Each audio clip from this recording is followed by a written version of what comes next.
Hello বন্ধুরা, আজকের recipe হচ্ছে চিকেন ভাপা। চিকেন ভাপাটা এইভাবে করে দেখবো, খুব সুন্দর হয়, অসাধারণ খেতে লাগে। অন্যভাবেও চিকেন ভাপা খেয়েছি, কিন্তু এইভাবে করে দেখেছি, খুব ভালো হয়। তাহলে প্রথমে চলো আমরা দেখে নিই। প্রথমে পেস্টগুলো করে নেব মশলার। পেঁয়াজ, কাঁচা লঙ্কা আর আদা রসুন একটা পেস্ট করে রাখলাম।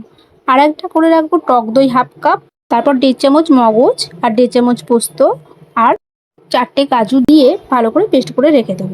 এরপরে কড়াতে সাদা তেল দিলাম। আমি সর্ষের তেলে করিনি, তোমরা সর্ষের তেলেও করতে পারো। তারপরে যে মশলাটা বেটে রেখেছিলাম, আদা রসুন পেঁয়াজ, ওটা দিয়ে আর কাঁচা লঙ্কা, ওটা দিয়ে ভালো করে কষিয়ে নেব। তারপরে হলুদ গুঁড়ো দিলাম, নুন দিলাম, দিয়ে তারপরে ভালো করে মশলাটা কষিয়ে নেব। মশলাটা ভালো করে কষে নিলে কি হবে, কাঁচা গন্ধটা ছাড়বে না। তারপর একটু গরম মশলা দিয়ে আবারও ভালো করে কষিয়ে নিয়ে শুকনো করে নিলাম। তারপরে দেখো, চিকেন নিয়েছি, আমরা বোনলেস চিকেন নিতে হবে। চিকেনগুলো টুকরো করে নিয়েছি। এরপরে আমরা ম্যারিনেট করে রাখবো এই চিকেনটাকে সব মশলাগুলোকে দিয়ে। যে মশলাটা আমরা কষে রেখেছিলাম ওটা দিয়ে দিলাম। এরপরে টক দই, পোস্ত, কাজু, যেটা মগজ পেস্ট করে রেখেছিলাম ওটাও দিয়ে দিলাম। আর দিলাম নুন, আর দিয়েছি শুকনো লঙ্কার গুঁড়ো, আর দিলাম জিরের গুঁড়ো। আর দিয়ে সব একসঙ্গে ভালো করে মিশিয়ে নিতে হবে, ভালো করে মেখে নিতে হবে। তারাও এখনো কিন্তু হয়নি, বাকি আছে। সাদা তেল দিলাম কড়াতে, ভালো করে গরম করে নিয়ে একটা বড় পেঁয়াজ কুচিয়ে ভালো করে ব্রেস্তার মতন লাল লাল করে ভেজে নিয়ে এবারে ওই চিকেনটার মধ্যে দিয়ে দিলাম।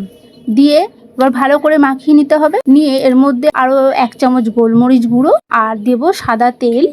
তোমরা সর্ষের তেলও দিতে পারো, ঠিক আছে। আমি পুরোটাই সাদা তেল দিয়ে করেছি। আর দেবো কেশরি মেথি রোস্ট করে গুঁড়ো করে দিয়ে দিলাম, গন্ধটা খুবই সুন্দর লাগে। তোমরা ধনেপাতাও দিতে পারো। আর দিয়েছি 3টে কাঁচা লঙ্কা, তোমরা ঝালটা বুঝে দেবে। এরপরে 1-1.5 ঘন্টা ম্যারিনেট করে রেখে দিতে হবে। আরও বেশি রাখলে আরও ভালো হবে। হাতে কম সময় থাকলে আধ ঘন্টাও রাখতে পারো। আমি 1 ঘন্টা পরে কড়াতে জল গরম বসিয়ে একটা স্ট্যান্ড দিয়ে আমি ভাপাতে বসিয়ে দিই। তারপর 30 মিনিট মোটামুটি রাখতে হবে চিকেনটা ভাপানোর জন্য। গ্যাসটা বন্ধ করে দিলাম। ঠান্ডা হয়ে গেলে টিফিন কৌটো খুলে রেডি চিকেন ভাপা। এইভাবে তোমরা একবার ট্রাই করে দেখো, খুব ভালো হবে, খুব সুন্দর হয়। আর যদি রেসিপিটা ভালো লেগে থাকে প্লিজ লাইক ও শেয়ার করে দিও।